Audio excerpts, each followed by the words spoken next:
There's a passion that came that we need to do our own music. We need to write our own music. Can people listen to our music? I mean, music that's from our own experiences, not like from someone who wrote it in 1980s or 90s in the US. Do you ever hit a writer's block when you're writing your songs? Sometimes. Even right now, there are people who have mastered the art of writing songs. Until now, this is not a problem. And one of the things I was told is watch out for. There's a similarity for every time you write. There's a feeling. There's a trigger. Trigger is the right word. There's a trigger that you need to watch out for. I know when I'm traveling. Like when you're on the when road. I'm on the road and Yeah. the car is moving and I'm looking out, I think that's a trigger. It's a good inspiration for words. Yeah, get this man a driver, please. He should never drive himself. Otherwise, he starts driving himself and we never get new music. I don't know. Yeah, I don't know. So you're in multiple groups now. Well, I know of at least two. I know of Gifted and Taji. Yeah. Why are you always in multiple groups? Why can't you just be in one group and be okay? Yeah, that's a good question.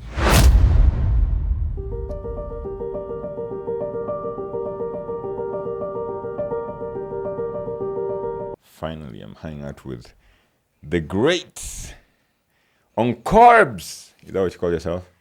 That's a name that was given to me by a friend. Who gave you the name Onkorbs? I think you know him, Vincent. Vamo. Oh, Vamo. Yeah, Vincent Abuya. Yeah. M-O. I don't know what the M-O stands for. Yeah, so I was doing a poster for I wanted to teach people guitar back in campus. So I was doing a poster. I told him to make me a poster, and he just told me, George Onkoba, who would sign up for classes if you called yourself George Onkoba? So he said, I'll call you. He actually had two names. It was Jorge, which is G for Spanish. Jorge Onkorbs. And then Jorge. Jorge, which is a J. Jorge. Yeah. And then he put Onkorbs. And then when I started my YouTube, I just picked Onkorbs because it was closer to my name. I felt like it's closer to identify with Onkoba. Yeah. So Onkorbs. Yes, Onkorbs. Just give me some context here. So who are you? Who am I? Right now, I am a young man trying to figure out life. I'm drawn towards music. Very, very much. Like it's almost like try to do a lot of things to make ends meet, but music pulls me. So most people will say Onkorbs is a musician, but I'm also a graphic designer. I'm also a UX designer.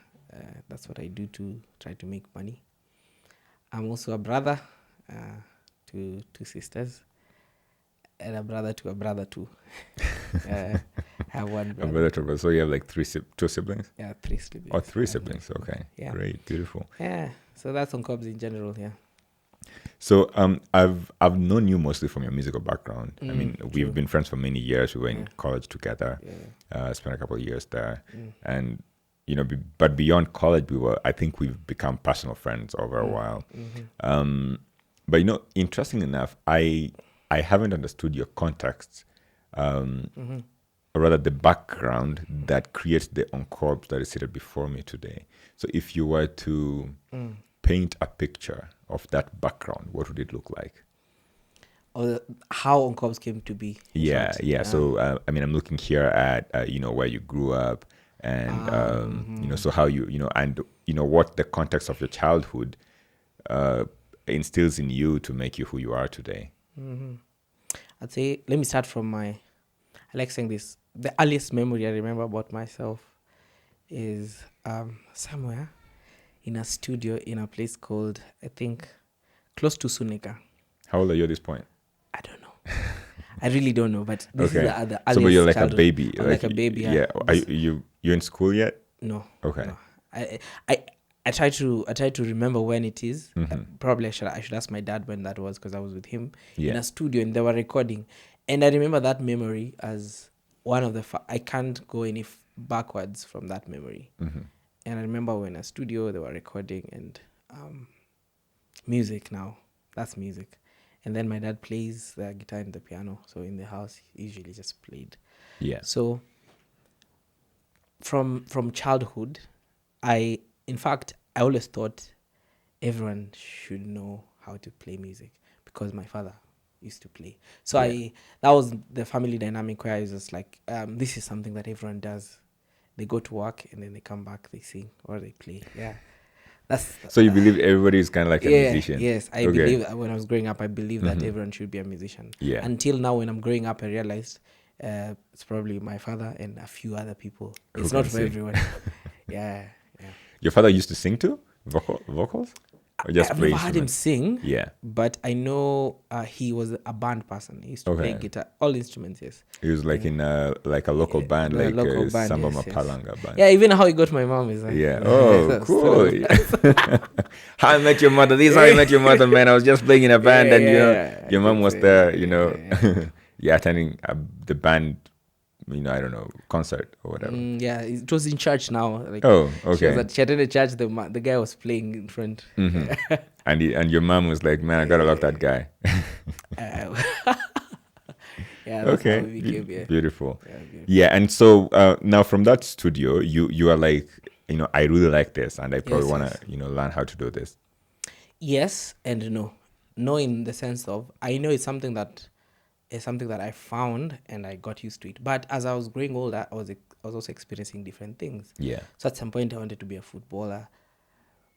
I wanted to be an actor. I remember watching movies and trying to like act and carry guns and all that. So I wanted to be everything. And I'd say now that's the nature of growing up. Mm-hmm. Like there were many distractions. In fact, to some extent, I completely did not want to pursue music because for me, somewhat it looked very simple. Mm-hmm. So I was just like, why should I pursue this? It's so simple. Yeah. But later in life, now when I was in high school, this is where I started now. And it was late. It wasn't even like high school. You went to high school Form 1, Form 2. It was actually Form 3. Yeah. And the reason to enter music wasn't even because of the music. It was because of maybe I wanted to prove myself. It wasn't for the music. It was who do you want to prove yourself to? I mean, I'm my class imagining. teacher. I hope she doesn't see this. What's her name? Shout out. No. But it was. I wanted to prove a point. Because she told you that you will never amount to anything in music or anything like that, or no, I wasn't in any. So by the time I'm in high school, I wasn't in any sports. Yeah. I was not in the music club. I was not in the drama club. I was just one of those people who don't do anything. Yeah. And at some point, she said something like, "Why is everyone?" Because at this time, guys had gone for a funky music. Guys had gone for a funky, and then she came to class and she found a few people in class, and I was one of them. And then she was just like, "Some of you are just here. You're failing in my class, and you're still not shining anywhere else." And I think I took that personally. I was just like, no, sorry. That's how I joined music. It wasn't because of the music. It was just because you wanted to prove the I teacher. was like, no, you don't know. I find this, and I entered and I learned a lot also from there because it was like a gap. There was a gap between class 8 and Form 3. Yeah, where I was really not applying music because my dad taught me guitar when I was just growing up. Yeah, and also a little bit of piano. So I had a gap. I wasn't practicing all this, but when I got into music, it's like it grabbed me because it was just like I realized I find it easier than most people. Yeah, and you said something here, and I'm really proud that you took that opportunity. So there are the education system can set someone up in such a way that probably it doesn't give you the opportunity to flex your wings a little bit. Yeah. And what I'm saying here is that I grew up in an education system where you probably did, where you went to school and you were taught the same thing everybody else was taught at the same speed with everybody else. And the expectation was that you were supposed to pass. If you didn't, if you weren't doing well enough in your school setting, then you're probably thought of as a failure in the future because you're not working hard. So when you are in that setting with that teacher, did you ever feel something like that? That I'm being pushed into doing this education system and yet I don't feel like it's for me, like it's meant to take me somewhere. Do you ever feel that? At some point, yes. Not all the time. I wouldn't say like this is the feeling. At some point, you would pass and you would think that this is what I'm meant to do. Yeah. But when you fail, and there were, of course, particular subjects that I didn't really like chemistry. I wasn't like drawn to it at all. Like what subject? It's chemistry. I was just like, when this one comes, I was like, this is not Yeah. mine. But there were some that you would just pass and you say, maybe I'm meant for this.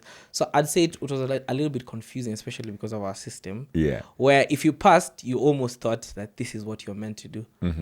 But slowly, after joining music, you could clearly tell where your passions are leaning to. So the thing that you find you enjoy most doing. Yeah. And you excel at. Yeah. So at what point do you go like, man, I know this chemistry is not for me? Is it, when you look at the periodic table and, the periodic table is confusing you, or it's the mole concept and all that. the mole concept, trying to calculate molarity. Yes. And, how many moles are in this, Yes. solution. And also, I think thinking practically, Yeah. especially in Kenya, I didn't see how that applies in my life because I don't know. At that point, I didn't know. And porridge and tea. Yeah. How many moles are in this cup of tea? Does it matter? Does it? Okay. Yeah, but I think for most professions, I had an idea. Like if I know engineers would do physics, but I didn't know where that ends me. Yeah. So I had a bias on it. I was just like, I don't see how this is helping me. Yeah. And I also had that thing where I think most of us had it. Why am I doing all these subjects? Yet I know I don't know. I want to become something else, but I'm forced to do. You know how 844 is. You're forced to do something that you might not apply for your life. You're pushed into something, and yet you probably will never need it in your life. So like my mentality was, I need mathematics. I as I can see, everyone needs mathematics or English. Were you good in math? Yeah. Okay. Yeah. And English and physics, and so when it comes to chemistry and Swahili, especially Swahili. Man, what do you mean Swahili? That's the language, man. The language of the angels. I'm kidding. Yeah. I think it's good when you speak it, but when you study it, you realize it has a lot of. I feel like I don't know. I don't wanna be killed by the Swahilians. Yeah. It felt unnecessary. It felt like I can speak it, and I think that's also bias. The other bias, I can speak it, so why should I? Yeah. Why should I pay attention to it? Do you think you would have ever learned another language? Say did you ever learn another language, like your mother tongue? So yes, growing up in Kisii, I learned my mother tongue, though not. I never got a chance to speak it per se, because my parents are from different tribes. Yeah. So in the house, we always spoke Swahili or English. What are your parents' backgrounds? So my father is a teacher. No, not like employment, but like So my father is a Kisii, my mom is a Kikuyu. So in the house, it was Kiswahili, English. And then because they wanted us to speak good English, they encouraged that. So you'd find do you remember something called a disc? Yeah, disc in school. Yeah, that's why I wanted to go actually. Okay. Now in school, especially in Kisii, we used to have like a disc, and it was a disc. For us, it was a gunia. What, a gunia, like a sack? Like a sack written. I cannot speak English. So you had to wear that and walk around around with it if you were caught speaking in your mother tongue. So these dynamics did not really help me to learn that language, but I caught up on understanding it, because now I can't speak it, but people around me were speaking it, so I got like, it's just like a child. You get to understand its meaning, but never really got a chance to use it. Though I realized I could sing it, I can sing in it, but I struggle to construct sentences. Do you think that the fact that the teachers made it bad for you to speak your mother tongue made you shun that language and probably contributed 100%. To that language not 100%. Developing? Yes. Yeah, and because I grew up with kisses, and there was the moment school is done, the moment the bell rings and you get out, they speak it. And so it was like in school we were constrained. They also struggled. The guys who are struggling with English and were used to mother tongue, they would struggle to express themselves in English. Yeah. Yes, and I think that didn't help me. I wish it was different. I wish actually that was allowed. One thing that I remember is we also had the discs and stuff, but my elementary school, I went to 8 elementary schools, and the one that I went to is grade 7 and 8. The teachers would generally talk to us in Kisi, but it was still illegal to speak in Ekigusi in school. And I remember our English teacher, well, not my English teacher technically, but he was the deputy principal of the school, and sometimes he'd give lessons, composition lessons. And I remember him teaching us in Kisi. He's like, "Oh my, that composition is composition translated to, a composition is eaten like ugali. You can take it from it, and he drew a piece of ugali on the board, and you go like, you can eat it from the side, cut a piece of, cartoon eating ugali from the side, from the top, from the bottom, meaning that when you're writing a story, you can start the story at the end, or from the side, or from the beginning. Yeah. And but I also give props to my schoolmates, because we Kisi endured, and eventually I feel like I'm generally a good Kisi speaker because of that. I think that if I didn't have that situation, especially at that juncture in my life, I probably would have shunned Kisi too. Yeah. Now you eventually move from Kisi, I believe, and move to Nairobi, and go to college. And did you feel like in high school that your music career was nurtured a little bit? Yeah, greatly. I'll say greatly, though shortly, but very greatly. So so we go back to Form 3. I joined music. I joined music with people who have been there since Form 1. So yeah, I'm a bit late. So of course I had the fear, and as much as I knew it's something that came easy, I wasn't so confident about what I have. So this was like this, when your music teacher tells you that you can do it, you, at least as much as you have faith in yourself, that assurance from them is better.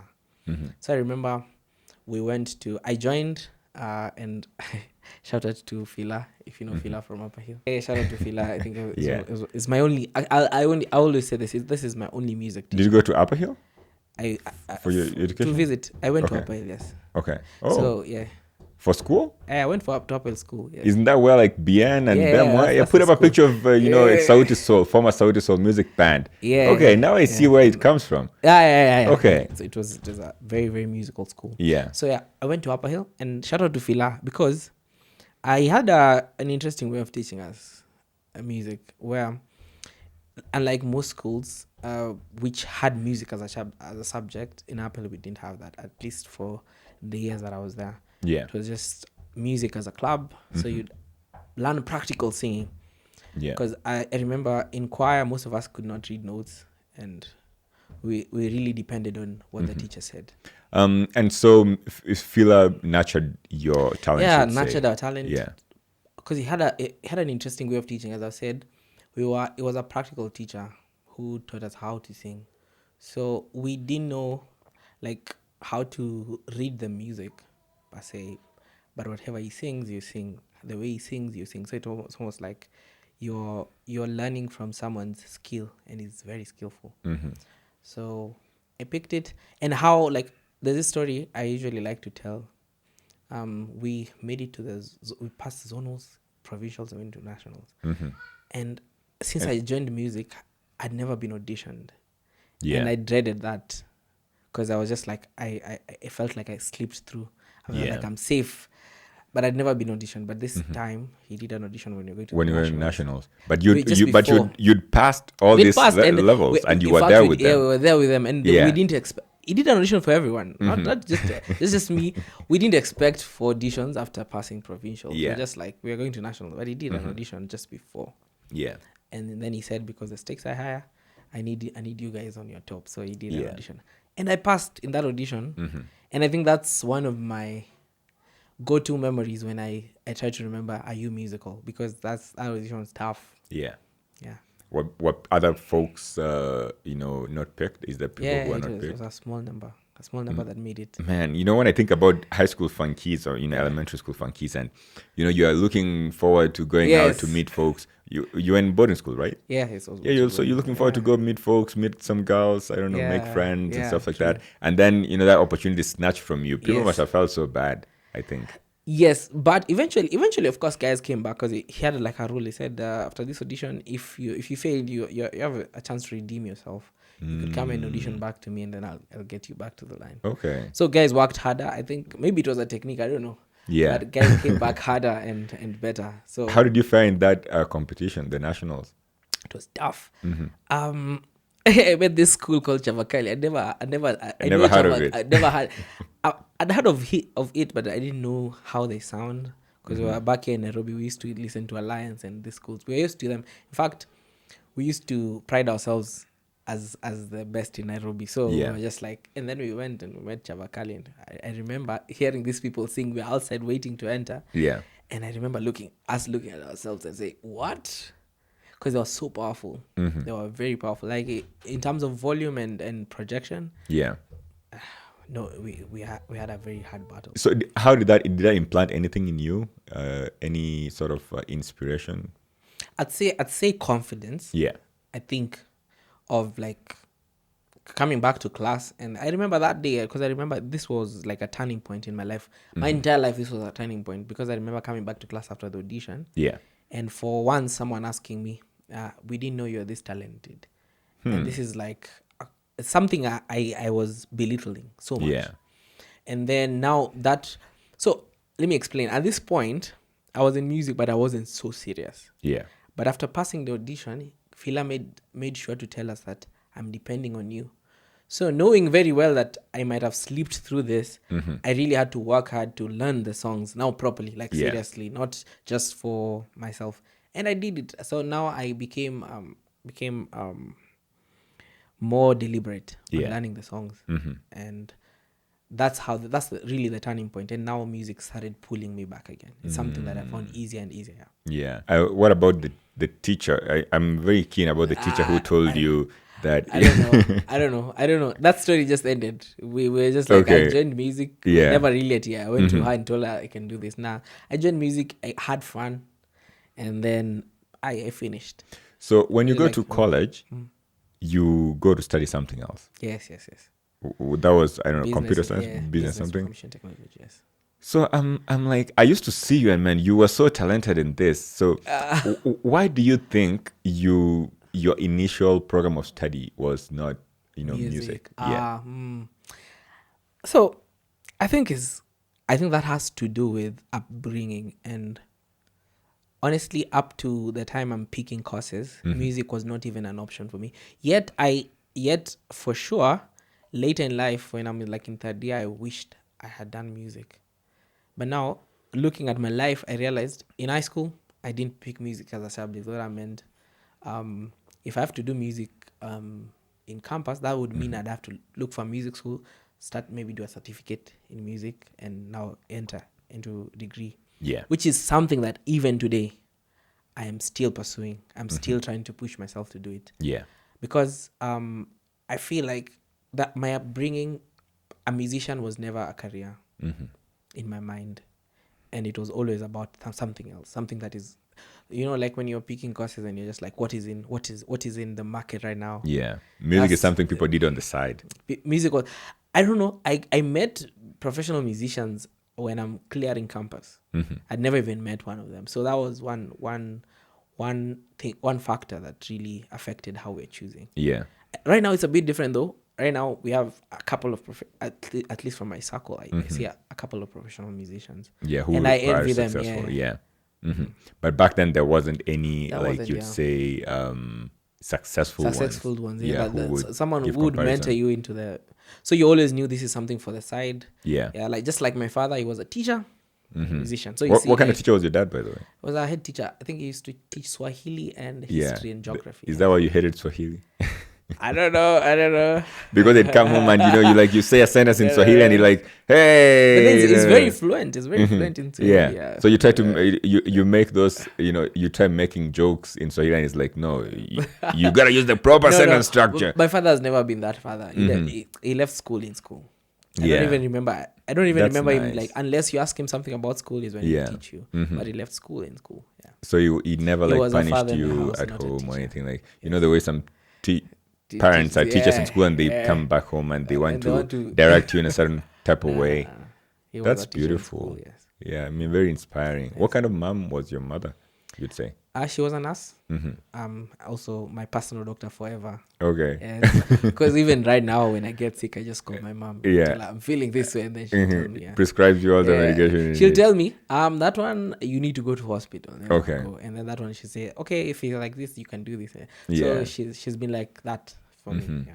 Up to Yeah. now, yeah. And so your parents have.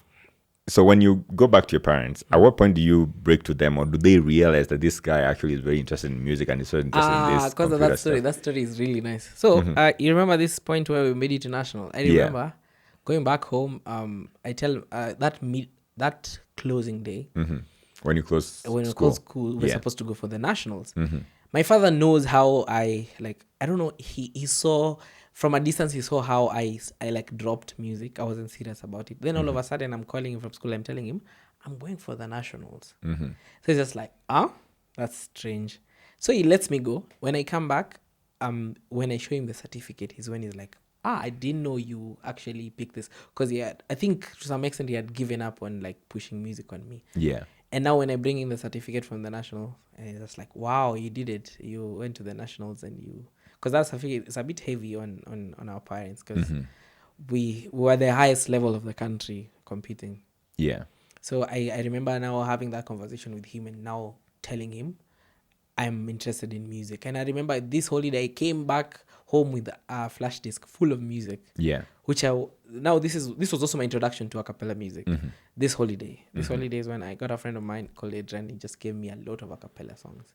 I'd never had a cappella up to this point. Just Allah, you are Adventist? No, I wasn't Adventist. Okay. So I hadn't had a cappella up to this point. So this is the point where he introduced me to a cappella music. He said, after the national, he just said, you can listen to this music. And I was just like, what music is that?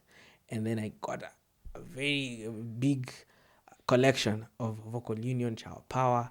So at this holiday at home, I'm going with a certificate with like a great passion for music, because it was something that was really exciting me. Like I'm saying, this is something I'm doing, and so I went back home. The entire holiday, I was just playing it on my father's computer. Yeah. Playing music. By the time I'm going back to school, I am. You are the a cappella master. Imagine. I think that's even the switch. It was that simple. So that's when you realize. So that flash disk really made all the change. Yeah, made all the change in the type of music I sing, even right now. Yeah, and I think in that time, I think there was no Spotify or Apple Music or anything like that. So you really had to have music in the CD, a compact CD or an MP3 player or something like that. Yes. Yeah. So that flash disk changed my life. I remember very well. Yeah.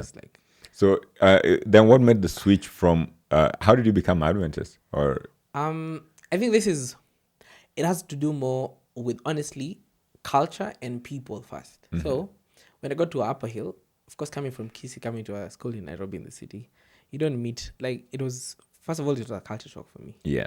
A lot of things I wasn't used to. The way the Nairobians speak. I was in Kisii.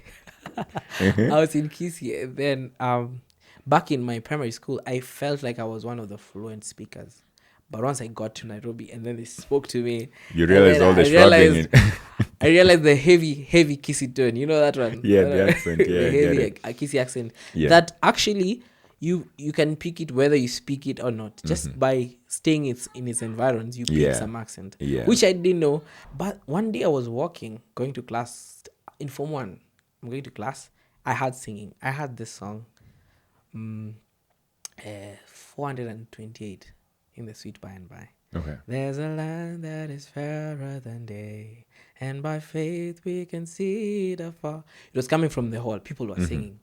And I got interested. I was like, I'm going to class, but let me just go and see what's happening. Yeah. I entered, and I wasn't like, no one chased me away. They just said, come in, because I was a Form 1.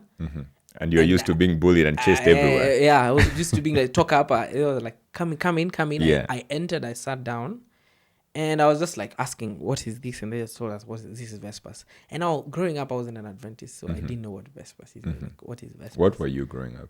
I was a full gospel. I used to go to full gospel. Yeah. So after I'm told this is Vespers, and so as someone said this is Vespers, I sat down and I realized I can skip preps and listen to music. So that was like a a session where, because I enjoyed the singing, Yeah. I just came and sat down. And then when people are introducing themselves, I realized most people are introducing themselves as kisses. Yeah. And I was just like, interesting. I could find someone who comes from The village here. Sadly, there wasn't anyone. Everyone from the city. From the city. And when I introduced myself, I With remember with your heavy Kissy accent. my heavy Kissy accent, I didn't even have to say that I'm an Adventist. They assumed. Yeah. And I said, oh yeah, and then I sat down. And I felt home in that place. So I would frequent the Vespers sessions.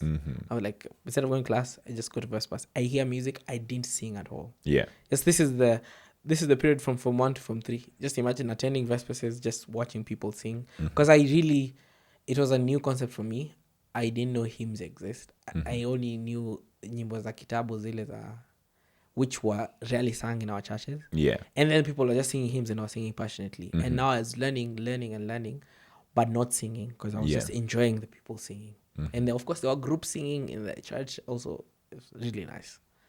So that was like my introduction into Adventism. So I used to like... When you break the news to your parents that, man, I switched churches, man. You and your full gospel, take care. Sayonara. I think that was one of the hardest conversations because I did this in Form 4. Oh. When I was just... for Form 1 to Form 4, were you Adventist? Or you used to attend? I used to go to Vespers. Sometimes I go to CU. Yeah. I was just a free spirit. Yeah. Just like today I feel like going to CU. I would find myself in church on Sunday and then I'd find on Friday and Saturday. So I started with Friday, once Saturday, moja zile zenye unaambiwa there's a group coming and you're just like, okay, I want to go. So like that until now. I think when I was in Form 4, that's when now, like, I think also the growth of the mind, because now I was reading more about these people who are Adventists. And I'll say reading because as much as people were speaking in church, that wasn't my conversion point. My conversion point was about reading the books because mine came from the Great Controversy. I was reading as I listened to these people. So by the time I'm in Form 3, my mind is a bit, I'm getting sure and sure. So when I entered Form 4, this is a decision now I'd made that I'm actually an Adventist. But now the problem here was talking to my parents about it. So it was like a big hurdle in my mind. But I thought about it. I said, okay, I have to do it before I get baptized because I knew I have to get baptized. So I remember going back home. I started with my mom because I think maybe she has a soft spot. Started with my mom, talked to her about it. I thank God for my parents because my mom just said, I remember she told me, as much as it's not something I'm saying that hooray, no, but I'd rather fight with you about your walk with God than fight with you about maybe going out drinking and all that. So because it's your walk with God, it's okay. That's a better fight than any other fight. Because you're seeking God. And if you're seeking God, that's okay. And from then, they respect that decision. Yeah. In fact, at some point after Form 4, when I used to miss church, my mom would ask me, why are you not going to church? She started questioning. So that's how it went eventually. And now they know. Now they know for sure. There's something that you told me earlier that I found interesting, and I want to revisit it for a quick second here. You told me your dad is Kisi and your mom is Kikuyu, and you guys lived in Kisi. Granted that you guys lived in the city, but I have seen that. I also grew up in Kisi momentarily, and I would see the stigma that people who married Kikuyus or intermarried elsewhere would face. Did you ever face that kind of stigma? Or do you think your mom or dad ever faced that kind of stigma? So I think they did, but maybe we didn't see it. Okay. I think 2007.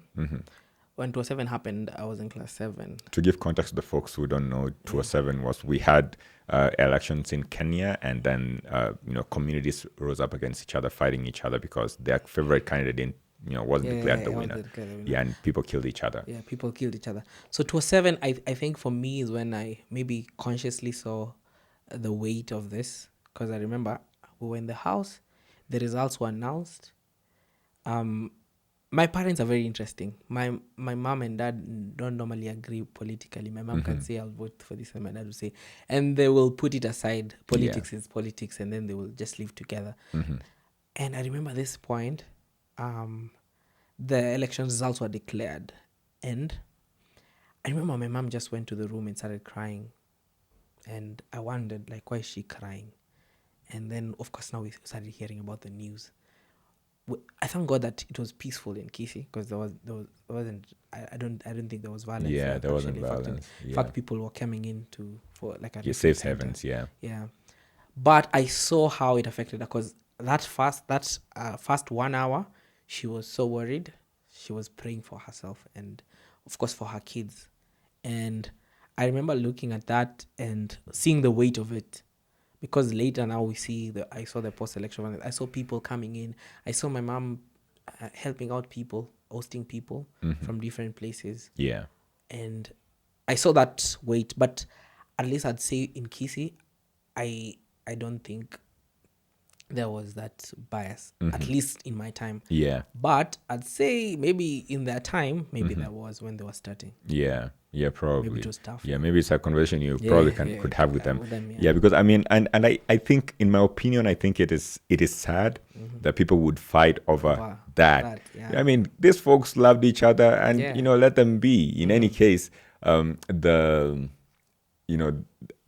overarching bias that people have against other tribes or other people, and this things that they say about other people, sometimes they're not even true. Yeah, they're not. And you would even find people in your own community, in your own setting, people that you grew up with, your friends, who have a weird character that would even affect you.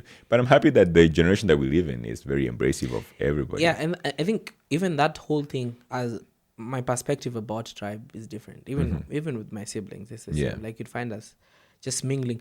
I think it got the tribe card out of our heads. Yeah, I think so. Because I experienced a father who is Kisii and who didn't like have characteristics of a Kisii, or a Kisii man is. Yeah. I would say you're saying that, but I've never seen that. What is a Kisii man?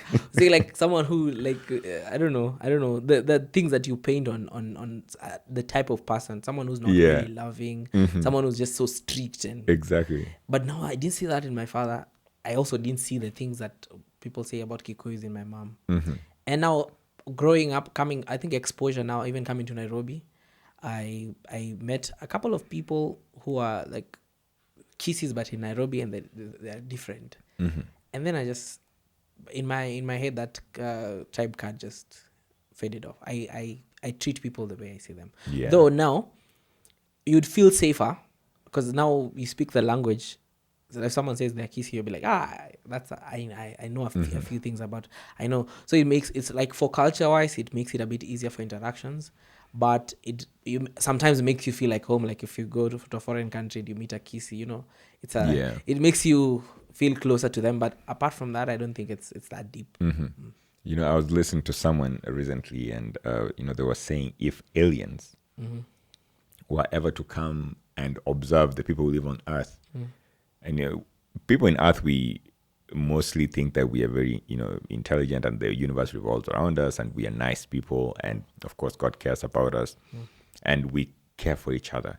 But when you think about it, really, we hate each other so much. And if an alien came from space and was looking down at us, so what the guy was saying is that all they would see is people who are against each other, because this one doesn't like this one because of their religion. These other people don't like these other people because of where they live, because they were born black or white, or, with some sort of disability, or with some sort of belief that is not similar to theirs. These people hate these people because of, their tribe. These people hate these people because, I don't know, for whatever reason, these leaders are stealing from their subjects, because they are leaders who are, up there. And you sort of see that we have no intelligence. If you're from space and you're looking down at us, you don't see any intelligence in us. Because really what we are all one people, right? But we are fighting each other. We are fighting each other. And I think that the loveliest thing that would ever happen is people just accepting one another for who they are, and not being selfish and loving one another. Because if you did that, then you don't steal from other people. Then you don't kill other people. You go back right? to the Bible where Christ says, "Love your neighbors, you love yourself." Exactly. And I think that's what the Bible says. Yes. And for me, I would even say it should go beyond just the Bible. I think it should be innate in everyone. Just to love. Because if you live in harmony with your neighbors, I think you'll be the happiest man, or woman, because everybody will be satisfied with what they have. And I wouldn't have so much, yet my neighbor is suffering. I would want to share with my neighbor, because I know that my neighbor also cares about me, and they would share, whatever they have with me. How I wish we lived in such a world, which is, I think they call it utopic or something, something that is perfect, Unfortunately, we don't. This is what we have, so we probably, just try to make do with what we have. Yeah, sure. So you break to your parents that you're Adventist. Your parents support you. You go through high school, and then you get into college. So, did you ever have a crisis of? I would have called it a crisis of faith, but that's not the word I'm looking for. I'm looking for a crisis whereby you're like, man, why don't I just let go of all this computer stuff that I'm doing in school? Let me go and do my passion. Let me go and pursue my passion and pursue music. So this is so interesting. So joining campus, it was the opposite. I wanted to pursue the career and live the passion. And I remember very well. You wanted to give up your passion? Yeah, okay. I wanted to. I think because of also circumstances, because I was in a group in high school. It's called Gifted. Gifted is still there. Yeah. I was in a group in high school called Gifted, and when we were done, as would have it, most of us were posted in different campuses. One of us went to Eldoret, the other ones went to Nairobi University. I went to JKUAT. So that split, and we left even some of us in high school. So wait, the Gifted ministry that you guys sing with, started in high school. Yeah. That's like more than 10 years ago, man. Yeah, more than 10 years, man.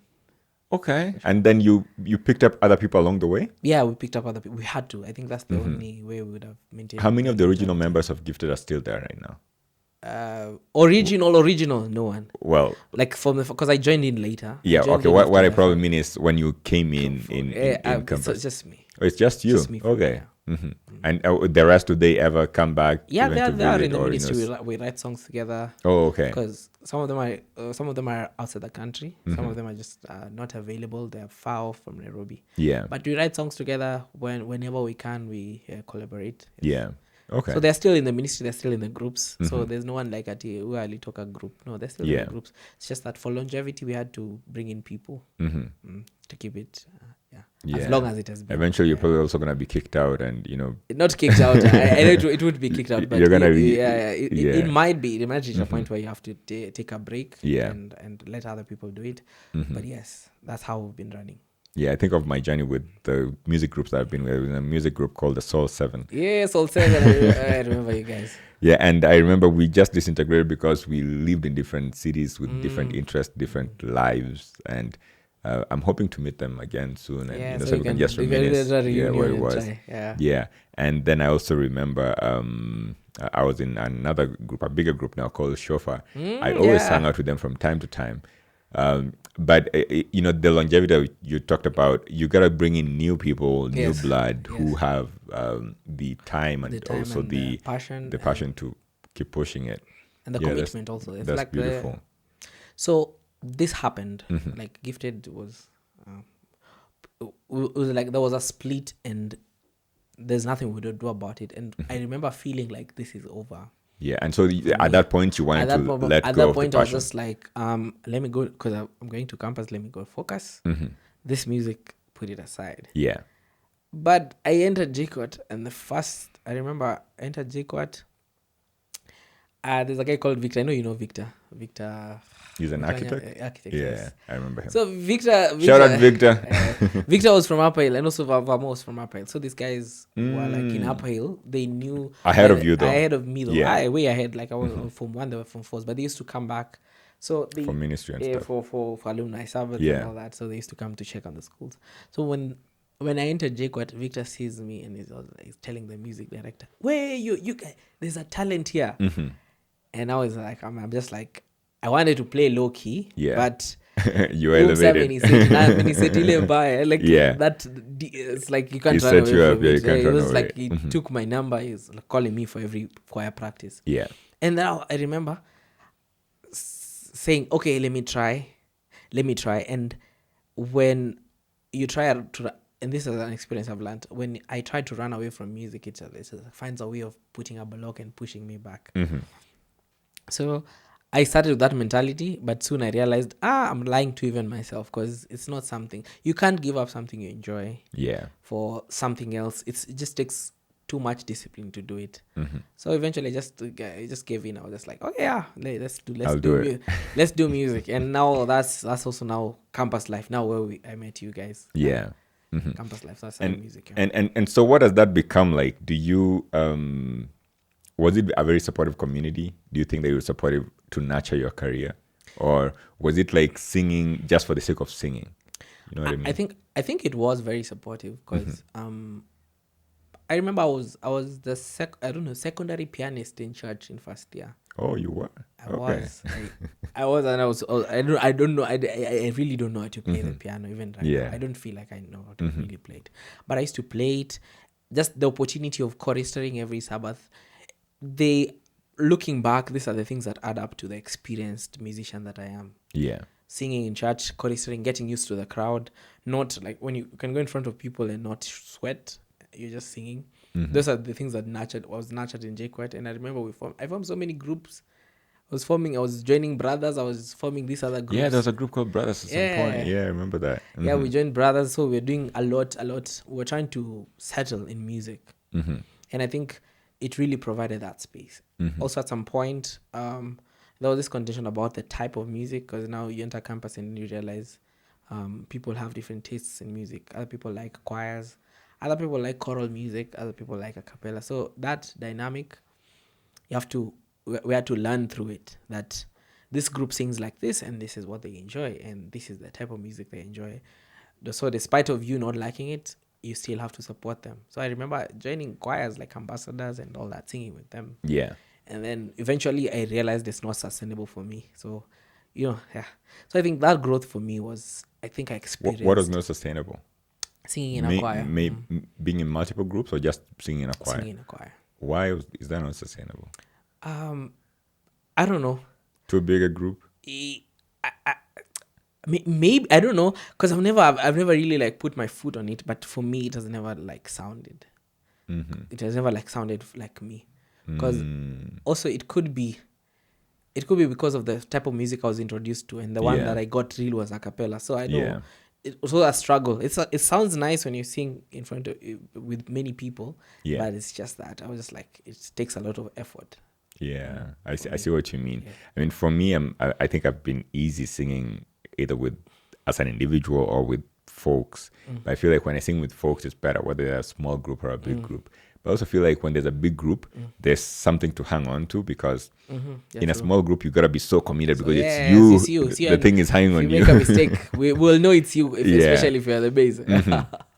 But in a big group, you can, even commitment-wise, like if you don't show up for practices twice, three times, and you're in a small group, the group is done. But if you're in a big group, and you even take a break for a month, 6 months, a year, it's still probably gonna last that long, even if a good number of people leave. Another factor is that I felt like I was giving too little to it. I see. It felt like it was not challenging.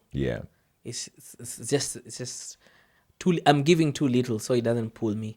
But when it came to a cappella, it's tough. Especially, I remember almost when I'm almost finishing, I remember the more challenging the songs were, the more I enjoyed them. And I liked that. And I realized that's what, even right now, if a song is hard, I'd probably listen to that song more times. But if it's easy, I tend to push it aside. I see. So you're in multiple groups now. Well, I know of at least two. I know of Gifted and Taji. You're going to tell me how you ended up in Taji. But why are you always in multiple groups? Why can't you just be in one group and be okay? That's a good question. I think it's a conversation I was having with someone. I think just this week or last week. And it was just, I was just thinking about how many groups I've passed through. To where I am right now. So I remember like in Jacob, I was in Brothers, I was in Friends, I was in Echo, You probably would have been in Sisters too. It's only it's only that I'm a brother. I would have been in Sisters. I was in Ambassadors, I was in Family Glory. I was in Empowered. I don't even remember some of those, but those are Empowered came after you guys had left. But yeah, so I was thinking about it and why the shift, why the moving, and I realized at any point I never want to stop singing. I never want to stop giving, and until Gifted solidified, I was just all over. I was just all over trying to make it work, especially because, of course, a cappella music started for us with us covering songs like Kisses of a Colunion, the ones I used to listen to. Yeah. Started with us covering, and it got to a point that I was so there's a passion that came that we need to do our own music. We need to write our own music. We need to make this style with our original stuff, like sing Kissy songs, like sing Swahili songs more, sing English songs, write our own songs. And the conversation is really about if can people listen to our music, music that's from our own experiences, not like from someone who wrote it in 1980s or 90s in the US. Can someone listen to music that's from me in JKUAT and in this style of music? Yeah. So I found myself moving around groups just because I would wake up and realize where can I put this outlet for this talent? Where can I just live out this talent? Because it bugs you when you don't do anything. So that's how I find myself in so many groups. But all through me passing through these many groups, I think Gifted was a constant. It was always there. Whenever we get a chance, we'd meet. When campus closes, we meet. We continue with the ministry. We push as much as we can. So it happened. And then, of course, cleared campus. Found myself, of course, still in Gifted. And we are doing projects. And then now, at this time, this is the interesting thing. Now this is like how I found myself in Taji. At this time, I'd now started at some point in campus when I realized I'm in so many groups and they keep on like falling out.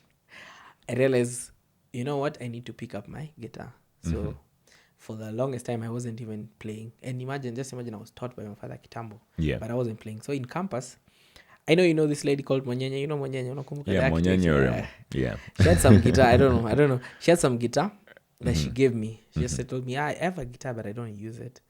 Come and take it and use it for practice. So I used it. It wasn't like the best of the best, but it propelled my career as a solo musician. So I started playing, and then slowly started like going alone. Like saying, okay, I don't really have to depend on a group for me to outlet this talent. So I just played, I sing, I sing. And I got used to it so much that now it became like now Onkorbs was being formed. I don't know if you're getting that point. Now Onkorbs himself was being formed. Because I was just like, now when I'm telling Vamo, I think I need to teach. Vamo told me you should teach people how to play. And then he makes me a poster, he writes Onkorbs. And I'm just like, yeah, that's a good name. And then fast forward, COVID happens. COVID shuts everything down. We can't meet for groups. We are in the house. I remember the announcement was made in, I think, March. I stayed in my house for like 1 month without stepping into town. I was those skeptical people. You were afraid that if you step in town, you're going. I'm going. So I was just like in the house for months. Not even like, I know people are saying it's safe, you can go with the mask, but I'm just like, I'm not going. Yeah, but I think preservation comes before. Preservation is the best thing because you got to take care of yourself, man. Yeah. And I would probably do the same thing if I were in your shoes. Yeah, I don't know. Where were you in COVID? In COVID, we were also locked up in our home. I was married then, so I had a partner to talk to, and we watched lots of movies then. I think we watched everything that was watchable. Even we finished all the interesting stuff and we started watching the boring stuff. Oh, yeah. So you started being the guys who rate movies. I've actually recently come across that the people who actually look for movies so that they can rate them. They don't care about how good they are. They'll be like, this is the worst one. I think during that time I probably did that. They'll be like, let's watch the worst movie so that we see which one is the worst one. I think we just ran out of stuff to do. Maybe I could even make a career out of that. Probably start a website where they're rating movies, in level of goodness. I remember one thing that I started though is I met up with a couple of people online, and what we'd do is we'd write the number of kissing scenes and sex scenes and stuff like that in a movie for so that family friendly people can know if it's friendly enough and stuff like that. So wow. we did that. I mean, yeah, we did that. My wife and I. Oh my god, that must have been hard. So during this COVID time, of course, we were locked up, and now this is where I started my YouTube channel as Onkorbs, because I was in the house, I had my guitar, I had my phone. I was just like, hey, you know what? I think it's something I can do. So I started posting during COVID time as Onkorbs, and it was just like, I think the season, the time accepted it, because now people are at home, people are more on their phones and watching content. So content was the thing. Like, I can't go to church, but the people do stuff. So I put out music, a lot of music during COVID time, and this was the really the start of Onkorbs. And I remember I started by featuring people. It's like a thing about me, and because I always sang in groups, I always felt like me singing along still. So I started by calling someone to my house. She sings, I play, and then we harmonize. I see. Yeah. It wasn't like me alone. It started Yeah. with You two and- people. you and Yes, I remember calling else. Ludi, calling Watu Wengi. If you look at my YouTube channel, you see all the videos from COVID time, yeah, from 2020, COVID time. yeah. You see from the first video to the second one, just bad quality. I mean, Bad quality camera, but it was doesn't still matter good so long music, as yes. it's good music. So for me, it was the other way. So during COVID, I also started this podcast during COVID, and we used to do the same thing as you, but what we'd do is we'd go to people's homes. I think when they eased up a little bit, so we'd go to people's homes and we'd set up, equipment in their living room or whatever, and then we'd sing. But while my video quality was good, my audio quality was so poor. Terrible. I've never been an audio guy, so I never knew how to set up stuff. And sometimes I couldn't monitor it. I mean, I had a small earphone to monitor, but I'm monitoring it from YouTube. I'm not even monitoring it You're from... monitoring the stream sound. Yeah, which exactly. Is, and it's at that already time- pathetic, but we're already here. I can't go back there to Yeah, try adjusting the audio levels and stuff like that. And I remember at that time, actually, streaming was for gamers, I think. Before Yeah, COVID, yeah, gamers are the I ones who think used so to too. stream a lot. And then now, all of a sudden, COVID changes, and then you realize, oh, we have to stream our service. So sound was tough. Yeah. Then there was something like bandwidth. Oh, your bandwidth determines the how quality. the audio quality. I know. Yeah, it was tough. Yeah, and one of the reasons why I ended up stopping actually is because of that sound, because it was pathetic sound week on week. And it was a lot of work setting this up, showing up in someone's home and then taking about 2 to 3 hours to set up. Then we'd sing for an hour, then take an hour to take down the equipment, and then have to drive back home. So by the time I get home, it's probably midnight, 2 a.m. in the morning. I'm so tired, so done. And the entire day Friday I actually used to spend setting up the show, because that's when I'd make the post on Friday. I'd set up, if we have a backdrop. For example, when we used to do like a remote show, like I did that remote show with a guy called Sido. Yeah, Sido. And with Nahash too. So when we did those remote ones, I had to set up like the backdrop, because I would have our two videos juxtaposed next to each other, and so all that used to happen on the Friday. So it was just too hectic for me, and I was the only one doing it. But I'm happy because that set this up now. Yeah, Because of that I have give the you the Couch Connect knowledge. now. Yes. Yeah. You know what to remove and what to add. Yeah, That's and beautiful. something that you can even notice is, while we are called the Couch Connect and we started on the couch, we are moving more toward this sort of setting. And the reason why I'm moving toward this sort of setting is I've realized that on the couch, my neck was always so tired, because I would have to turn this way to look at the guest. Or if I sometimes, I turn away from the mic, and the guest probably turns away from the mic too. And I also realized that when I'm sitting down talking to someone, looking at them, it is more... I don't know. It's more connecting. It's more conversational. Yeah, it's more conversational than you looking this side and yeah, talking to me, yeah. And so I think I'm still gonna keep the name The Couch Connect, but it's probably gonna take more of this sort of setting now. Yeah. But anyways, pretty yeah. Beautiful. Yeah. So that's COVID. Now, of course, as I said, You were singing with Ludi and stuff. bringing people, just because I don't know, coming from a group dynamic, it was not easy. But still, now this was like, now Onkorbs as a brand is being born, and I'm constantly like doing one song. Kuna songs zenye najua kufanya peke yangu, so nafanya tu. And I got used to it, and I realized at some point it became so easy after now mastering the instrument and now mastering the singing. And I was just like, I can do this. And then now you started getting invites as yourself, come and sing here. Yourself, come and sing here. And you sing. Up to now, that's it now. Yeah. So Onkorbs as a brand has always been about me inviting people And at some point, groups that I was singing with, I've tried to do a session with the groups I sing with also. Yeah. The same channel. At some point, I had a dream about just bringing groups and doing with them sets and posting online. But the issue is the same as yours. Sound is Yeah. getting that sound out from a group. It requires a lot of equipment and a lot of preparation. Yeah, needs probably a sound engineer to mix things up. Yeah, which is properly. easier than me on my phone and just singing. Because I remember at some point it got so hectic for me to invite people until I started doing it. But have you myself. thought of collaborating with maybe a producer? I know there's this guy.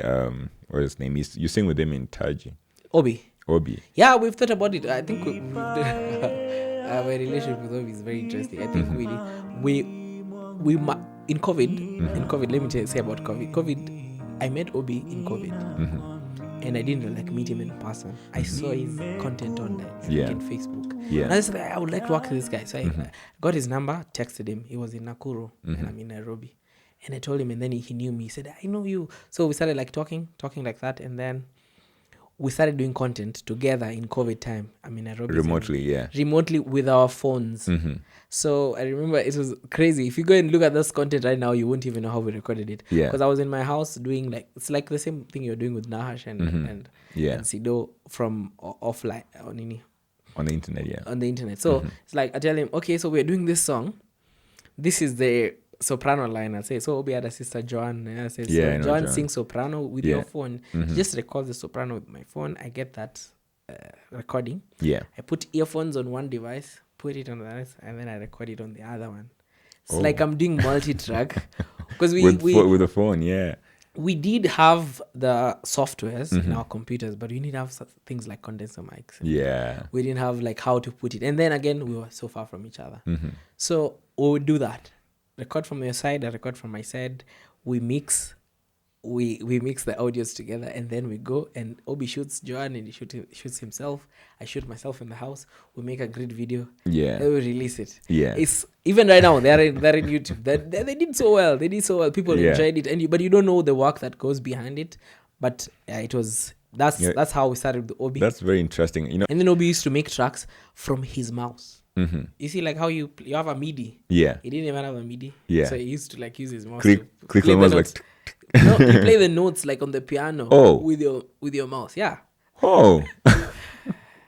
So that is interesting. It's very interesting. That's how, because I used to ask him, how do you play your tracks? And he says, no, I just use my mouse. He just plays every note, puts every note with. He can play the piano. But now we didn't have the capability of MIDIs and. In fact, the introduction to the sound was just like that. The same for me. Still learning, and at this time in COVID is when we wanted also to record our first album with Gifted. So we're also learning sound and how to master sound and how to record yourselves. So I remember we learned. We did. COVID ended. Obi comes to Nairobi and I was so happy because I was just like, this man, I must talk with him. And that's how he joined Gifted and we started working together. And then right now, I think the thought is there about us working together probably. But now Obi's brand is so big also. So because now it's everyone's brand is doing grown in their own thing. So I think, to be honest, getting us to work together is becoming harder unless it's project based, like we say, because right now he's working on his album and nataka nim shout out ndio itoe kwa sababu ana delay sana. He's working on his album. And I think to some extent, I think because I was focusing on many other things, I kind of didn't go with the journey about the sound. But him is very passionate and is very, very talented. And I think he has one of the best ears we have in the country to listen. So he's very good at his craft. So he's gotten so good with just that small start that we had. He's gotten so good. So yes, I would love to work with him, and we'll see how if that will happen. You write music. Yes, I do. And you also sing other people's music. Yes. So let's dwell here a little bit. How do you find inspiration to write your music? And even most importantly, how do you balance that inspiration? So you are inspired by someone. I don't know. I'm imagining here that sometimes you're probably inspired by someone else's sound. but then at the same time you want to balance that with your own original composition, and so you don't want it to look like it was someone else's. So how are you able to find that balance? But most importantly, of course, how are you able to write? What is your writing process like? So how do I answer this question? Let me answer what my writing process is, and then I'll come back to how I'm able to find the sound. Okay. So it's different every time. So sometimes I'd be in a matatu and words will come, like the words of a song. Like if you look at, like even right now, if I look at my notes app, I'd find so many words written down. Like I think I wrote even one yesterday. Let me read for you what I wrote yesterday. This was written in a matatu? No, I wrote it in the house. Okay. Ninashukuru kwa baraka zako unayotenda Bwana, nashukuru umenitendea mengi siwezi kutaja, nitashukuru daima. So I just write the words and then I'm like, okay, leave it. There's no tune for this right now. It's just words. Yeah. Sometimes I get tunes, like I'm just in the bathroom or I'm just in the house, and then I get melodies. They play in my head, and then I just record gibberish sounds like da da da da da da da da da da. I record it. You record that to your phone, your phone, like yeah, your voice notes or I put it on something. the voice notes, and then so for these two things, the two ways I've mentioned, they usually require me to come back and fix them up together. So this would be like someone says I need a song, I'll come back to my tunes and my words. Yeah. And say, okay, I wrote these words here. Can I now work on the concept? Because now, as you can see, it's really the theme. Like that song is about thanking God, but I've just written a few words to express my gratitude to God. Now I'll sit down, get a tune, and see which tune fits to those words, and then I'll say polish it. I polish it up. Sometimes it ends up changing the entire tune might end up changing all the words. Yeah. Sometimes the words might change the tune because I see that. So that's one way of writing, where lyrics come or the melody comes. And then there's the other way of writing where they all come together. Like, which is like, I think famous for most musicians, where you're just jamming and the words come as you sing. Yeah. And then you sing the words, you record them, and then you clean up a bit on the words that did not come. You create and then you record. I saw you on TV a couple months ago, and I think you were playing Usipigane. Yeah, Usipigane. And so the Usipigane on TV was so different from the Usipigane on Spotify or Apple Music that I listened to. And are you on Apple Music actually? Yeah, I'm on okay. Apple Music. Yeah. And I found that very interesting.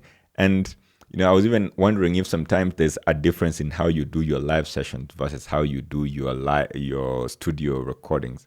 Is there any difference to that, or do you normally do it in the same way? No, I don't think I do it the same way. So I feel like, first of all, I'm a good lover of live music. Yeah. I think Me too. I love live music. I prefer it to recorded music. Yeah. And I think that's maybe the reason for the longest time why I never saw a reason to record music. I was always like, I'll come and sing it. So what live music does is how you are emotionally at that point is how you express yourself. Yeah. So like, for example, this last Saturday, I was singing somewhere, it was really cold. And then I realized how I sang that song. I've never sang it like that before. Because I kept on finding comfortable ways of expressing the same music in a cold environment, because it was at night and I was outside and playing my guitar. And then I was also being accompanied by a band behind. Yeah. So I had to like make sure I suit myself to that place. Yeah. And I think one thing I've learned is every time I'm singing live, I immerse myself into that situation. Because when I recorded that song, that song was not deep to me. Yeah. As much as it is when I'm singing live. Yeah. Because when I recorded it, I just recorded it because, in fact, it's Obi who made me record that song. Which song is this? Usipigane. Oh, the same song. Okay. That's Obi. Actually, Obi did the production for that one. Okay. Obi is the one who made me record it. I wouldn't have recorded it. I would have just been singing, because he just kept on saying, I want you to do this song. Come, let's do this song. He really wanted it, because for him, it was a different experience than mine. So when I went to record, just recorded it. It's a song.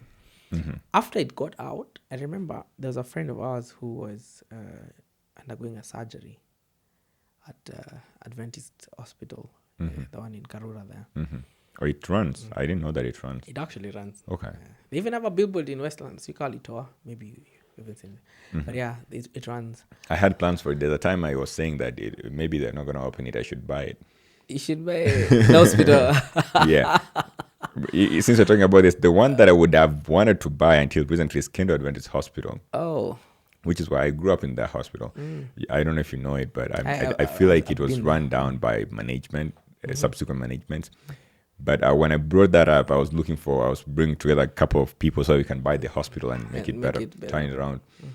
First of all, I was told by the Adventist Church that it's not for sale, but I'm also happy that they found a better manager for it. So I hear that it's on the up and up now, so which is beautiful. Oh, nice. Yeah. Nice.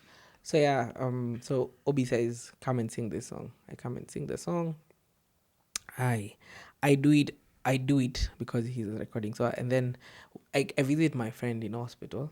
I think she was admitted on a Monday, and then that Sunday before the Monday is when the song came out.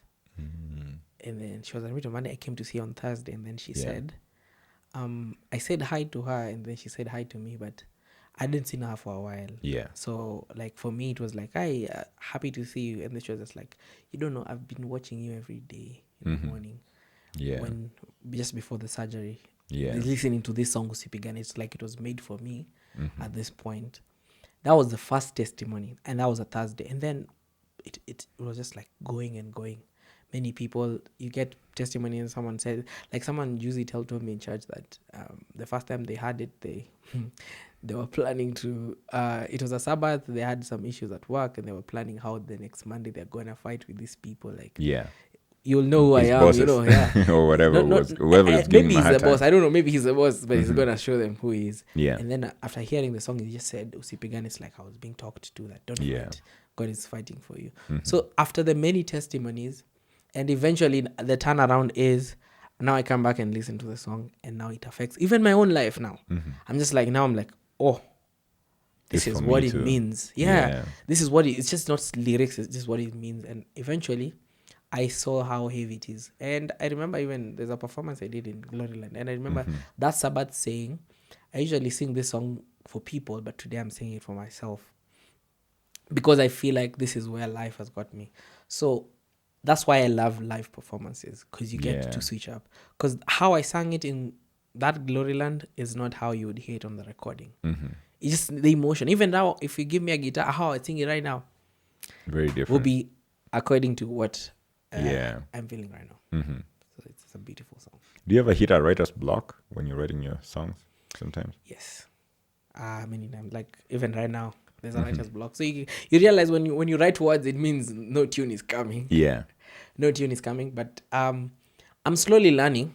Of course, asking professionals, friends I know who are like professional writers, and about how they tackle it. And there are people who have mastered the art of writing songs until now. This is not a problem. They know how to harness that that you are now to harness that energy to write. Yeah. And one of the things I was told is watch out for, there's a similarity for every time you write. There's a feeling, there's a trigger. Trigger is the right word. There's a trigger that you need to watch out for. And once you figure it out, you will learn that this brings you to this space. Yeah. Now after you learn it, you can now take yourself to that place. But most of the times, I think for me, I've not figured it out. I've figured out some, like I know when I'm traveling, I write so many songs. Like when you're on the road. When I'm on the road and the car is moving and I'm looking out, I think that's a trigger. It's a good inspiration for words. Yeah. I've written songs like Mlinzi Wangu. If you've heard Mlinzi Wangu, I wrote it on the road. Get this man a driver, please. He should never drive himself. Otherwise, he starts driving himself and we never get new music. I don't know. Yeah, I don't know. But those are songs I read on the road. Like you write and you finish them still traveling. Yeah. And it's an entire song written on the road. So that's one trigger. The other one is maybe in the bathroom. Yeah. That's also another one. It comes once in a while, and that really depends on my mood. Sometimes I'm so happy, and I write songs, and they tend to reflect the happiness, like the happiness of the song. Like there's a song in the Gifted album called Ananipenda. I wrote it when I was in the bathroom. So even if you listen, it's like Ananipenda, maybe Ananipenda. It's like you're really happy that that he loves you. So I think those are the things I'm learning slowly. I wish to be a songwriter. I think if right now, if you ask me between a vocalist and a songwriter, I would like to be a songwriter. Yeah. Because I see how it's a good expression of your gift. Yeah. When people sing along. So if you like a song and it made it your own, it's like a preacher who comes. It's like it's more deeper than just the singing. Yeah. Before we started, I'm listening to you here, and I remember before we started the show, there's something we mentioned lightly.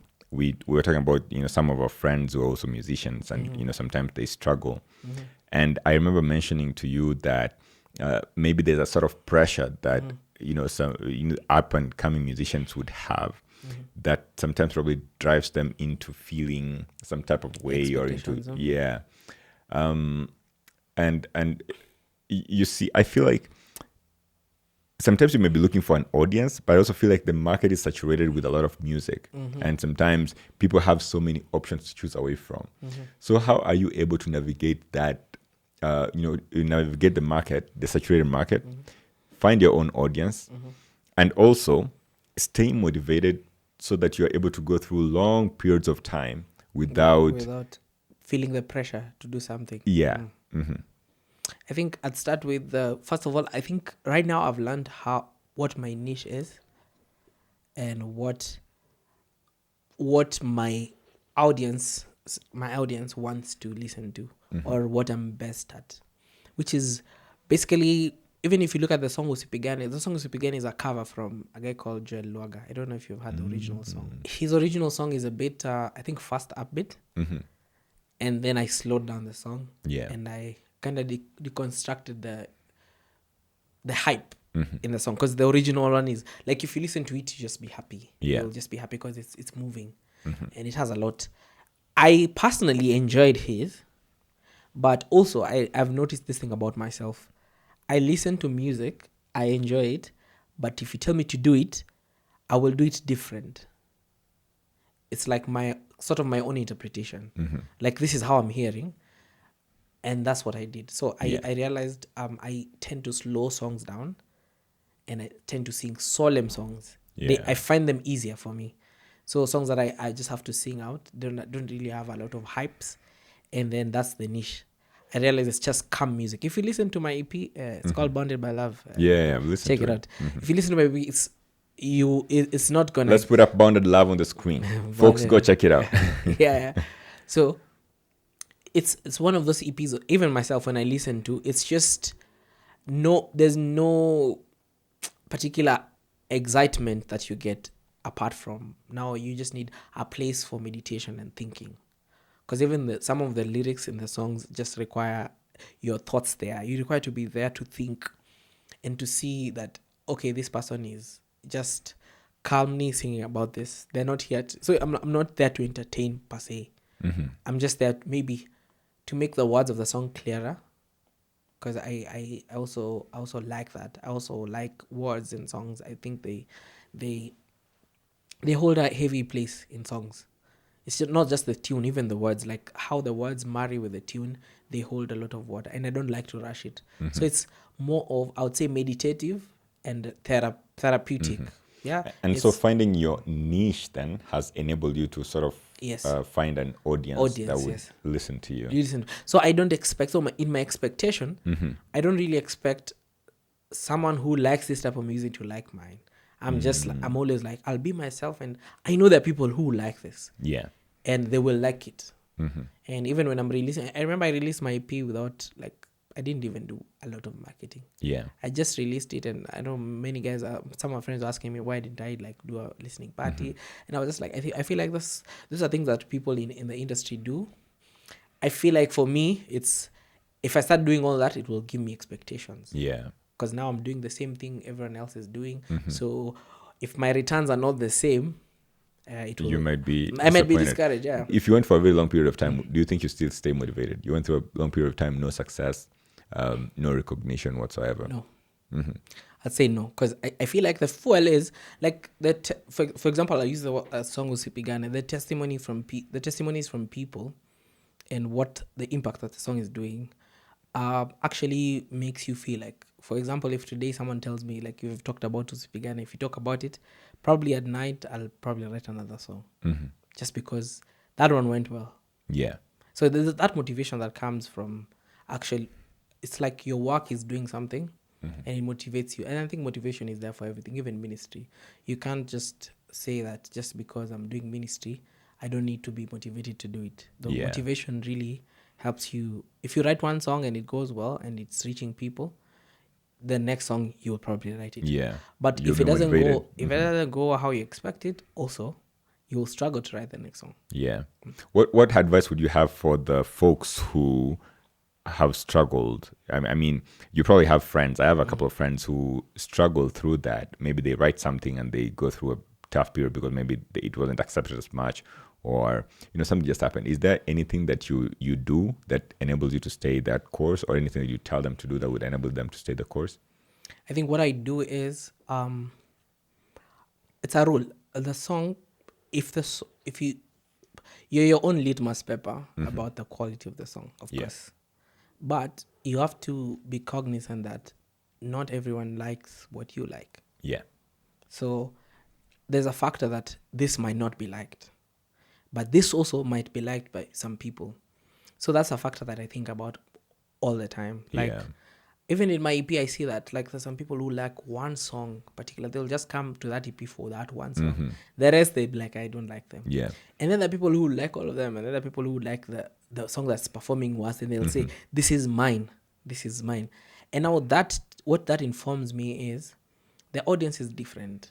And I think it's a lesson I also learned. I've worked with the Permanent Presidential Music Commission. I sang for the president once. Yeah. So working with them, there's a time we went for a seminar or a conference for 2 weeks. And they were basically teaching us music. And one of the biggest lessons I picked is, as a musician, your audience dictates a lot. Yeah. And you have to accept that your audience's level of music is not the same as you. So the best of musicians are the ones who find the balance between the artistry and the audience. Yeah. So you can be very talented and you make extremely good music, but in the wrong place, in the wrong audience. Yeah. So, for example, you would wonder why an artist like that you maybe think has the lowest skill is doing better than you. Yeah. But that's because the audience appreciates, understands his level. And you are top level, so they will look at you. It's like if you go to Kisi and you start to do rock. Yeah. And if Bana Sungusia come there, you'll realize there are bigger artists than you. Yeah. And also another lesson I learned also from this same Nini, we were given a song by Sungusia. Actually, this was very interesting. We were given a song by Sungusia. We deconstructed it into like its musical form. And it came to my realization that these guys are doing very complex music. They are very complex. They sit down and they actually think through all this, or they don't know. They don't know. That's the thing. Okay. They don't know, because when we were deconstructing it is when now we realized these guys are actually modulating from keys that are very complex. They would modulate the songs and they will go. And now when we were practicing with the band, because we were doing these songs, and we were doing this song for Madaraka Day, I think. We also performed it to Governor wa Kisumu at some point.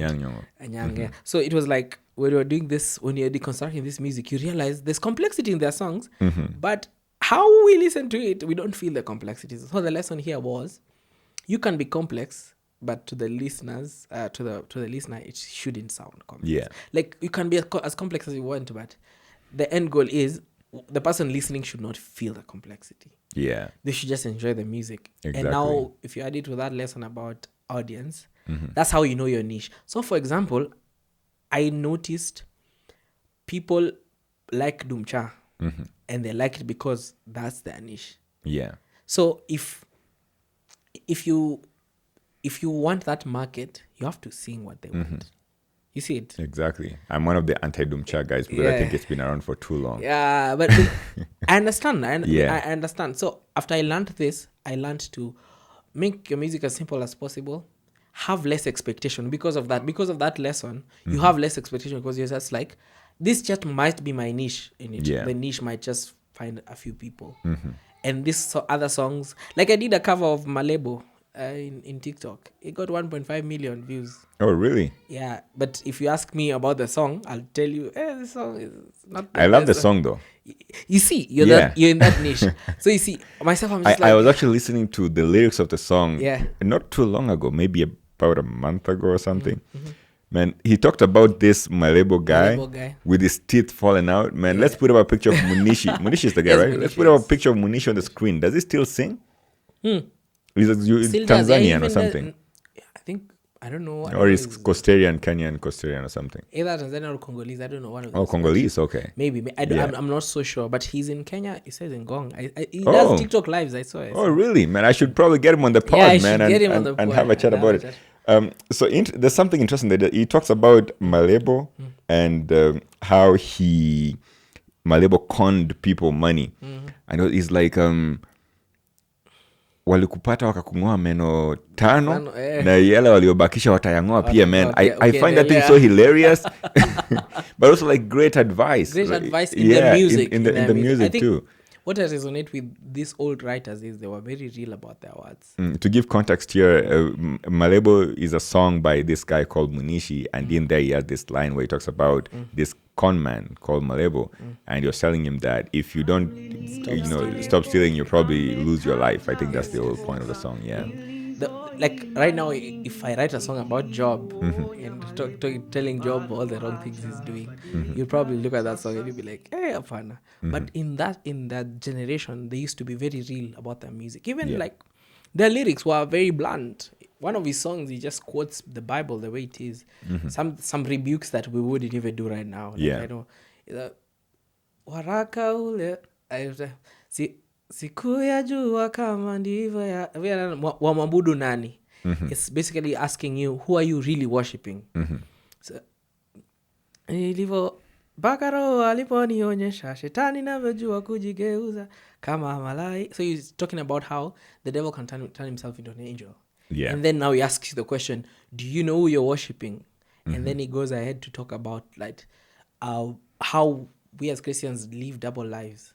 And then he gives an example of an elder who has many wives, and then he comes back and then asks the question, who are you really worshiping? Yeah. And then at some verse 2, he completely reads a verse in his message.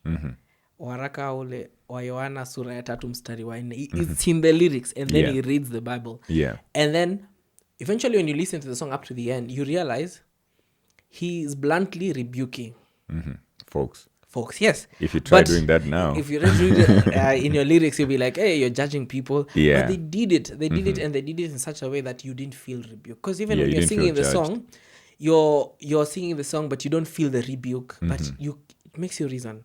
And I think that's something I like about those old writers. They were real about the things they're writing about. Yeah, awesome. In fact, one of my favorite writers is Ruben Kigame from the old. I like how they reasoned. Yeah. But what happened to these musicians? But I was even thinking of Gloria Muliro. Gloria Muliro does still does it, I think. She still sings? Yeah. Oh, okay. I mean, maybe she should just not be in my purview. And This is the thing about mainstream. Mainstream, you come and hit, and then you can continue with your craft, but as long as it's not in the mainstream, people think that you stopped. Oh, you gotta have your true fans who would look for you, like on Spotify, probably. Just. And it takes a lot of hard work to push content to the top. Yeah. And you have to remain marketing and all that. So sometimes if you have to focus on your life, sometimes people disappear inside. Yeah, true. I mean, I can see that with the Couch Connect. Sometimes I go through life and I don't do stuff. I don't post it on social media or anything. Yes. And you can just see the views dropping. Yes, like very instant. And I think the algorithm is very is moved on from you. It's on to something else. Because it's made like that. It's like people don't come here again. So why are we pushing you? Let's go somewhere else where people are going. Yeah. Actually, that's the true nature about it. Oh, even there's this other artist I was thinking about. She sang a song, Taunet Nele. That's Emi Koske. Emi Koske, who got married to some Nigerian pastor or something. I think they still do sing. I think she still sings? Yeah. I thought that she got married probably, wifely duties. No, I think these and guys she still got- do music. It's just that Okay. mainstream music is like for the person who has the hits. So you only see the people with the hits. Let me ask you, are you ever afraid to go into obscurity? Like people forget about you? Your music? Yeah, kinda. Okay. It's one of the fears because if, for example, now I've been singing for 15 years. Count 15 years, and then you're saying, what will happen when I'm 60 and I realize I wasted 15 years? Nothing came out of it. And this is also the same thing why it is important for testimonies to come out, because you'll always remember. Because I remember there's once before I even released music, I got a long message from someone. I'm sorry, I forgot her name. From someone in shouldn't even say her name anyway. From someone in Instagram, and she basically talked about how I am a stranger, but she was fighting suicidal thoughts, and she found my music, which was the live music, as an anchoring point for life. And I'll always remember that whenever I feel discouraged about this craft. So I'd say it's a fear I have, and I think for most musicians it's there. When you put your craft out and there is probably no impact, it's a fear you'll have, because it's a time you spend. Yeah. When you look back, I know we talked about Fillah, being one of the guys who made you who you are today. Yeah. Man, first of all, this question that I asked you right now about going into obscurity, man, I think it's a deep question, man. Okay, let's go deep.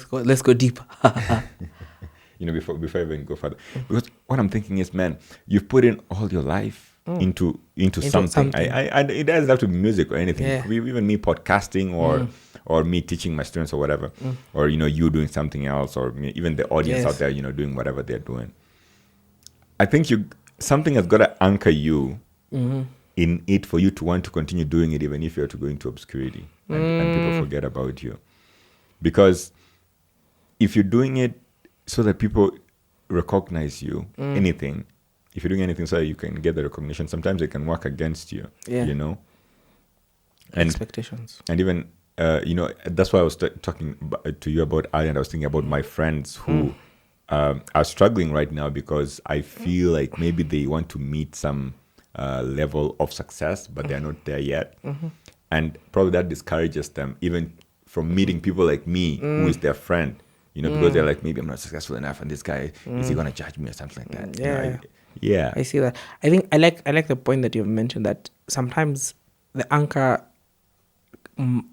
might have to come from within for it to be sustainable, because when you put it from outside factors, it becomes so tough. For things like art and creativity, might be a bit easier, because most of the time when you remove art, you enjoy it yourself. So it can easily come from within. For example, if I write a song, I'd probably enjoy it more than most people before I release it. So whether it hits or not, it's different. But for other things like work, I don't know. I'm not sure, because I really don't enjoy some works. So they might be very important. They might be life-changing, but I don't know how to treat it when it comes out of art. But for art, I think the art itself really starts rewarding the artist first. Because if you make a good painting, you look at it and say, I don't know if have you done a podcast with Eddie? Eddie, he's on my list, man. I want to get him there on the show. Because I see his painting and I'm just like, I'm so sure he's proud of himself. Yeah, he must be. Yeah, he must be really good. One thing I want to hear from him though is what he thinks about AI and people getting AI stuff and stuff like that. Because I feel like the folks who appreciate art though will be there forever. I can't afford expensive art, but I mean I do appreciate it. I would want to buy his art someday when I can afford it.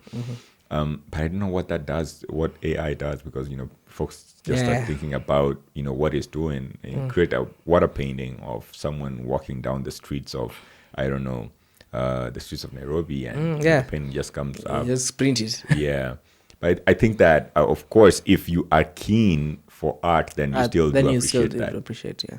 So the question I was going to ask you, before we segued into the obscurity stuff, was Fillah inspired you, but do you have anyone at all in your life who gave you the best piece of advice? You know, when you think about them, you're like, man, that advice they gave me, that was the best piece of advice. So if there's someone like that, who is that person and what advice was that they gave you? Mm-hmm. Yeah, so let me think about a person specifically. It's okay, man. Take your time. Let me take my time. Because, yeah, so I'd say Fillah was more practical. Mm-hmm. I think I'll tell you this. So I think this is it. I forgot his name. One of the facilitators in the PPMC thing. He said, he asked the question. The question was, why are you a musician? Yeah. Mm-hmm. And it looks like an easy question, and all of us like were raising up our hands and saying, "Oh, this is my passion. I love doing it." Someone says, "I find it the easiest thing to do." Someone says, "It's because it's in me. The talent is in me, and I have to outlets. I have to find an outlet for it." And eventually, after all our answers, apparently, according to his concept, no one was right on.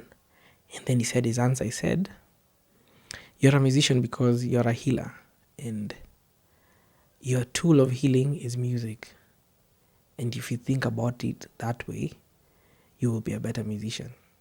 Because think about it, your music heals people.